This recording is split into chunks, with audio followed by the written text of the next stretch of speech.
It's another beautiful Sunday afternoon. This is Robbin Minds. Welcome. My name is Ebuka Obuchi, and great to have you here with us. We have an interesting show today. We're going to be, of course, starting off with the week that was. We're looking at the front pages of newspapers and headline news and all the things that have happened and caught Nigeria's attention in the past week. But I won't be doing that alone. I'm going to kick off immediately with my guests in the house.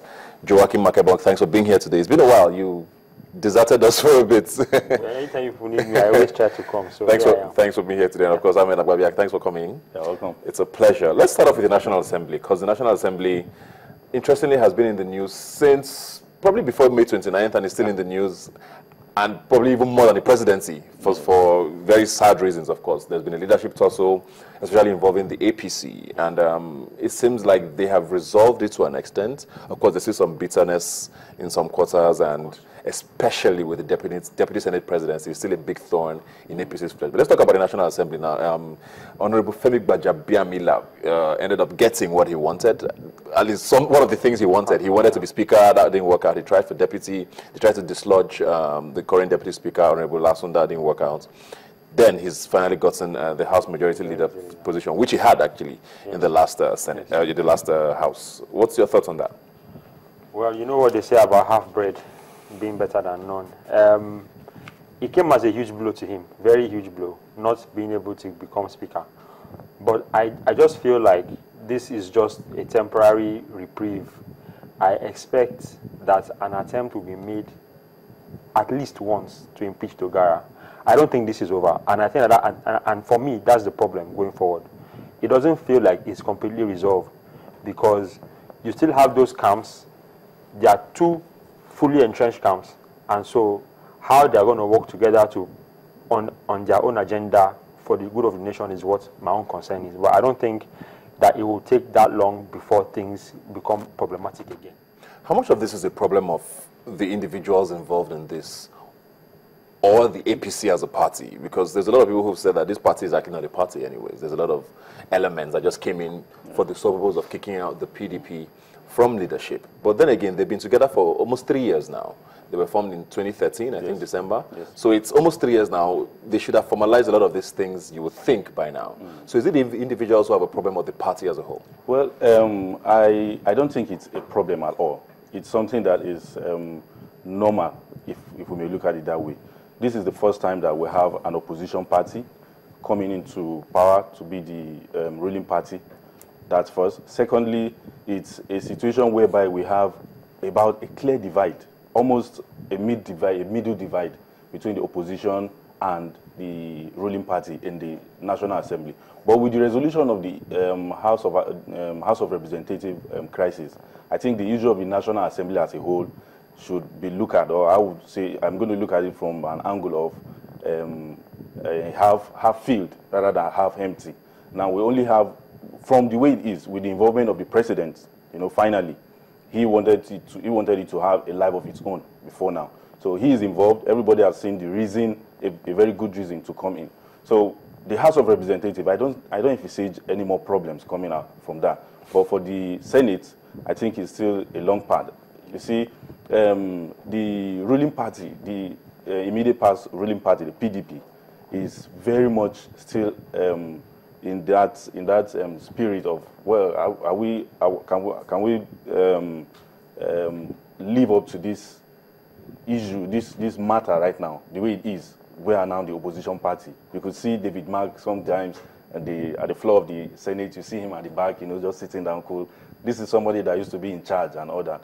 So I think they are giving it a strong run, and I think for anybody that is in the ruling party right now, as it is, an opposition coming to the ruling party, dislodging a ruling party, and having almost a clear divide in membership strength, I think such problems are bound to happen. It goes beyond party.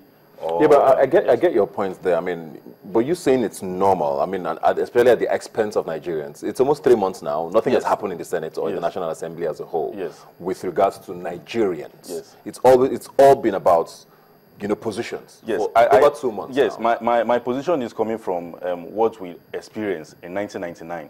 We had about 3 or 4 Senate presidents at that time before we had stability. It's almost the same thing now. We are coming from a situation where people are just coming into, it's a new dispensation of democracy now. So we are trying to marry into that. So, but in this situation, it's almost the same thing, almost the same result, an opposition dislodging a ruling party. So I think it's one very good thing. I don't know if you agree with him, but is this something that, does this mean that we're going to have to go through this cycle every time a new party comes into government? It's been 16 years. We have had 1999 thing with all of the instability in the legislature.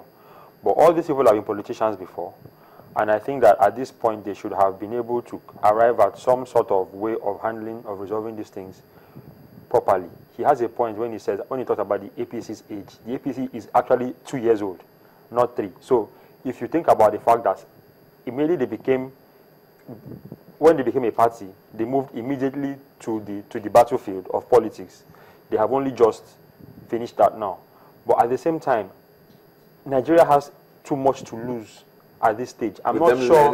Yes, and he's talking about how we had 3 or 4 Senate presidents from that time early on.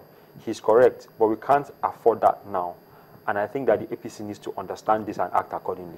Let's talk about the Senate now that you mentioned, and of course the Deputy Senate Presidency, because with the body language of the chairman of the APC, you can always tell that whenever that issue comes up, he's not very excited about it. And the party as a whole, and I mean, you can see why. They are the majority in the Senate. They should have all the positions that they want. How is that position going to play out? Especially now that sentiments from the Southeast have now played into the equation where, okay, it's the one position that the Southeast has. If you kick them out, it's not just about PDP now. It's like you're disenfranchising or you're marginalizing, an entire region. Well, I don't agree about what you're going to have with people trying to play on ethnic sentiments is really just the usual, where you take from a small chamber, you take what matters to a small chamber and make it the business of everybody else. That's what the Senate and the House of Reps have been very good at doing over the years. But we can't continue like that. The APC has itself in this position simply because while they were divided, the PDP took advantage. So it's the APC's problem to deal with.